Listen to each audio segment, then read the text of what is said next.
এবং আমার প্রাণপ্রিয় নিবাসী ভাইরা, সবাইকে জানাই আমার সালাম, আসসালামু আলাইকুম। আজকের এই ফুলের মতো সুন্দর এবং সুশোভিত একটি দিনে বঙ্গবন্ধু শেখ মুজিবুর রহমানকে নিয়ে কিছু কথা বলার সুযোগ করে দেয় অত্র প্রতিষ্ঠানের সম্মানিত তত্ত্বাবধায়ক মোহাম্মদ দেলোয়ার হোসেন স্যারকে জানাই আমার সালাম, আসসালামু আলাইকুম। সম্মানিত শ্রোতাবৃন্দ, বঙ্গবন্ধু শেখ মুজিবুর রহমান কিভাবে জীবন ধারণ করেছেন তা তিনি ইতিহাসকে দেখিয়ে গিয়েছেন, কিন্তু তিনি কিভাবে মৃত্যুবরণ করেছেন তা আজ আমি আপনাদের সবার সামনে উপস্থাপনা করব। বঙ্গবন্ধু এমন এক ব্যক্তিত্বের নাম যার কথা পৃথিবী যে কোনো জায়গায় উচ্চারিত করা হোক না কেন মনে পড়ে এক ছোট্ট খোকার কথা, যার জন্ম হয়েছিল 1920 সালের 17 মার্চ ফরিদপুর জেলার টুঙ্গিপাড়া গ্রামে। বাবা নাম রেখেছেন বাবাই গোমা, সম্মিলিতভাবে তাকে খোকা বলে ডাকতেন আদর করে, কিন্তু তার নানা নাম রেখেছিলেন শেখ মুজিবুর রহমান। কিন্তু তার বাবা মা হয়তো জানতেন না যে তারা এক অগ্নিশিলাকে জন্ম দিয়েছিলেন, যার শরীরের প্রতি রক্তের শিরায় শিরায় রয়েছে স্বাধীনতার চেতনা। তার কপালে হয়তো লেখা ছিল 1920, অর্থাৎ তিনি 1920 সালে জন্মগ্রহণ করবেন, কিন্তু তার অন্তরে ছিল 1952, 1966, 1969 এবং 1971। সম্মানিত সুধী, আমরা সবাই জানি ইতিহাস সাক্ষী রয়েছে পাকিস্তান নামক রাষ্ট্র জন্মের পর থেকে পশ্চিম পাকিস্তানিরা পূর্ব পাকিস্তানিদের উপর অর্থাৎ বাঙালিদের উপর কি অত্যাচার নির্যাতন নিপীড়ন চালিয়ে আসছে, কিন্তু তারা সর্বপ্রথম যে জায়গায় আঘাত করে সেটি হচ্ছে বাঙালিদের ভাষা সংস্কৃতি। 1948 সালে 24 মার্চ পাকিস্তানের গভর্নর মোহাম্মদ আলী জিন্নাহ ঢাকা বিশ্ববিদ্যালয়ে কার্জন হলে সমাবর্তন অনুষ্ঠানে ঘোষণা দেন Urdu shall be the only state language of Pakistan, অর্থাৎ উর্দু এবং উর্দুই হবে পাকিস্তানের একমাত্র রাষ্ট্রভাষা। সঙ্গে সঙ্গে বঙ্গবন্ধু সহ অন্যান্য ছাত্র জনতা নো বলে প্রতিবাদ জানায়। 1952 সালে 21 ফেব্রুয়ারি বাংলাকে রাষ্ট্রীয়ভাবে স্বীকৃতি দেওয়ার জন্য বঙ্গবন্ধু সহ অন্যান্য ছাত্ররা মিছিলে নেমে পড়েন।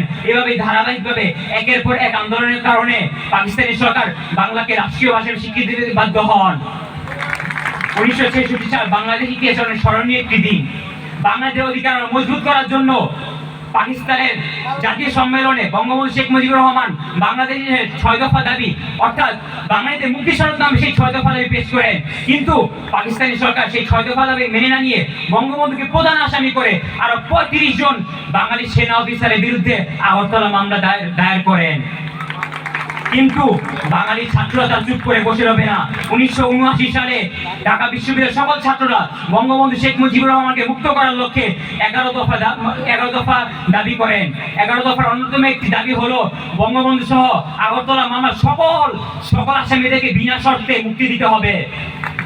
গণসংগঠনের সভাপতি মোহাম্মদ তোফায়েল হোসেন বলেন, যে নেতা তার জীবন কাটিয়েছেন কারাগার থেকে কারাগারে, মৃত্যু বয়স ছিল যার কাছে তুচ্ছ, যে কিনা তার জাতির জন্য জীবনকে তুচ্ছ দিতে জীবনকেও কোরবান করতে রাজি ছিল, সেই নেতাকে আমি একটি উপাধিতে ভূষিত করতে চাই।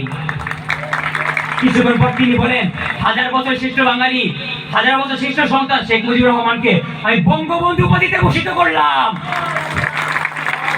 সঙ্গে সঙ্গে লক্ষ লক্ষ কণ্ঠে ধ্বনিত হলো জয় বঙ্গবন্ধু।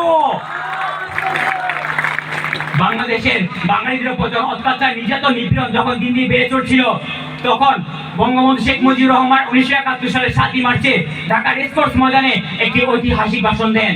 সেখানে তিনি বলেন, রক্ত যখন দিয়েছি রক্ত আরো দেব, এদেশের মানুষকে মুক্ত করে ছাড়বো ইনশাআল্লাহ। এবারের সংগ্রাম আমাদের মুক্তির সংগ্রাম, এবারের সংগ্রাম স্বাধীনতার সংগ্রাম।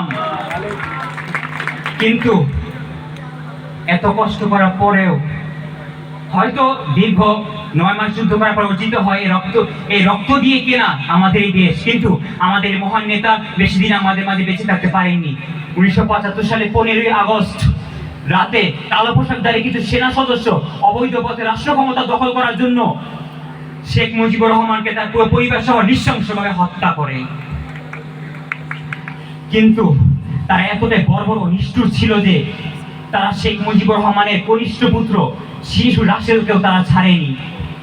কিন্তু বঙ্গবন্ধু যাওয়ার আগে হয়তো ভেবেছিলেন আমি হয়তো থাকবো না, কিন্তু আমার পরে এরকম হাজারো খোকা তৈরি করা সম্ভব যারা ভবিষ্যতে বঙ্গবন্ধুর রূপে আত্মপ্রকাশ করবে। তাই তিনি যাওয়ার পূর্বে দুটো জিনিস রেখে যান আমাদের জন্য, আমাদের ছোট্ট শিশুদের জন্য, সেই 1974 সালে করা শিশু আইন, যার মাধ্যমে যদি সেই শিশু আইন না থাকতো হয়তো আজ আমরা এখানে থাকতাম না, আমরা থাকতাম বড় কারাগারে। এবং দ্বিতীয় জিনিস হলো আমাদের সকল বাঙালিদের জন্য তৈরি করে যাওয়া তার একমাত্র সুযোগ্য উত্তরাধিকারী শেখ হাসিনা, যিনি তার পিতার স্বপ্ন বাস্তবায়নের লক্ষ্যে যে সর্বোচ্চ দিয়ে চেষ্টা চালিয়ে যাচ্ছেন।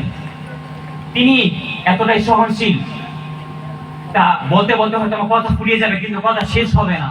তিনি দেশের উন্নয়নের জন্য পৃথিবীর বুকে বাংলাদেশের মানচিত্রকে উপস্থাপনা করার জন্য, সম্মানিতভাবে উপস্থাপনা করার জন্য তিনি বিভিন্ন জায়গায় মেট্রো রেল, কর্ণফুলী টানেল, দিনার মতো থার্ড টার্মিনাল এবং বিভিন্ন জায়গায় এলিভেটেড হাইওয়ে স্পেস তিনি গঠন করেছেন। এবং তিনি আমাদের শিশুদের জন্য সমাজসেবা অধিদপ্তরে 562 কোটি 11 লক্ষ টাকা বাজেট বরাদ্দ করেছেন, যা কিনা স্বাধীনতার পরে বাংলাদেশের ইতিহাসে সমাজসেবা অধিদপ্তরে বরাদ্দ করা সর্ববৃহৎ বাজেট। শুধু তাই নয়, তিনি আমাদের জন্য বর্তমানে আমাদের 3টি শিশু উন্নয়ন কেন্দ্র প্রতিষ্ঠান, টঙ্গী কিশোর উন্নয়ন কেন্দ্র অর্থাৎ টঙ্গী বালক, গুনাবাড়ি বালিকা এবং যশোর ছাড়াও তিনি আরো 3টি জেলায় চট্টগ্রাম, কিশোরগঞ্জ এবং জয়পুরহাটেও আরো 3টি এই শিশু উন্নয়ন কেন্দ্র প্রতিষ্ঠা করতে যাচ্ছেন। এতে আমাদের কক্সবাজার, আমার চট্টগ্রাম ভাইজান সুসংবাদ রয়েছে। তোমাদের কষ্ট করে এত দূর যারা কক্সবাজার বাড়ি, যাদের চট্টগ্রামে বাসা, কষ্ট করে টঙ্গীতে আসা লাগবে না। তোমাদের নিজ এলাকায় তোমাদের নিজ বাসভবনে থাকতে পারবে, নিজ এলাকায় নিজ শিশু উন্নয়ন কেন্দ্রে তোমরা থাকতে পারবে। তোমাদের পরিবারও কষ্ট করে এত দূরে সাক্ষাতে আসা লাগবে না। সব থেকে বড় কথা হচ্ছে বঙ্গবন্ধু এবং তার কন্যা শেখ হাসিনা, তাদের কথা আর বলে শেষ করা যাবে না, কোনো দিনও নয়। কিন্তু সবথেকে বড় কথা হচ্ছে তিনি আমাদের শিশুদের জন্য যা করেছেন তা অতুলনীয়। মূলত সময় স্বল্পতার কারণে আমি খুবই বক্তৃতা শেষ করতে যাচ্ছি, কিন্তু বক্তৃতার শেষে আমি আমাদের সমাজ কল্যাণ মন্ত্রী ডক্টর দীপুমণির প্রশংসার কথা কিভাবে ভুলতে পারি, যিনি আমাদের এই প্রতিষ্ঠানের কল্যাণের জন্য যে সর্বোচ্চ দিয়ে প্রধানমন্ত্রীর সামনে আমাদের কল্যাণের সাথে বক্তব্য দিয়েছেন। মূলত প্রিয় শুধু আমি আমার বক্তব্যকে আর দীর্ঘায়িত করতে যাচ্ছি না। সর্বশেষ কথা হচ্ছে এই যে বঙ্গবন্ধু এবং শেখ হাসিনা দুজন ব্যক্তির নাম নয়, বরং দুটি ব্যক্তিত্বের নাম। আমরা যদি এই দুটি ব্যক্তিত্ব নিজের অন্তরে প্রবেশ করাতে পারি, তাহলে আমরাই হবে ভবিষ্যৎ প্রজন্মের বঙ্গবন্ধু এবং শেখ হাসিনা।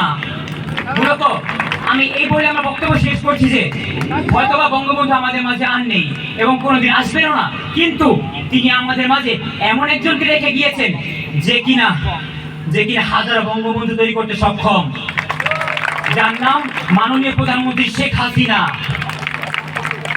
যিনি উদ্যোগ না নিলে নিজ অর্থায়নে নিজ উদ্যোগে যদি পদ্মা সেতু তৈরি না করতেন, তাহলে হয়তো পদ্মা সেতু দেখা স্বপ্নই রয়ে যেত। সবাইকে ধন্যবাদ। জয় বাংলা, জয় বঙ্গবন্ধু। আসসালামু আলাইকুম।